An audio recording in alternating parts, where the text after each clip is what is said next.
দক্ষিণ কোরিয়ার বিশ্ববিখ্যাত জনপ্রিয় ইউটিউবার জে কিম। বিখ্যাত ইউটিউবার জে কিমের ইসলাম গ্রহণের বিষয়টি সামাজিক যোগাযোগ মাধ্যমগুলোতে ব্যাপক সাড়া ফেলে।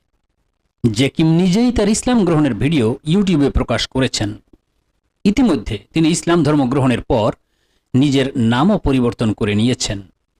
হযরত দাউদ আলাইহিস সালামের নামের সঙ্গে মিলিয়ে নতুন নাম রাখেন Dawood Kim.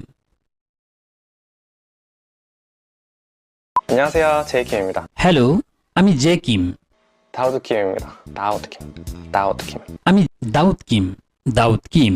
First of all, I got so many congratulations. 정말 감사합니다. প্রথমত আমি অনেক অনেক অভিনন্দন পেয়েছি। আপনাদের সবাইকে ধন্যবাদ। I got a lot of questions, and 80% of questions were, why did you become a Muslim? আমি অনেকগুলো প্রশ্নও পেয়েছি এবং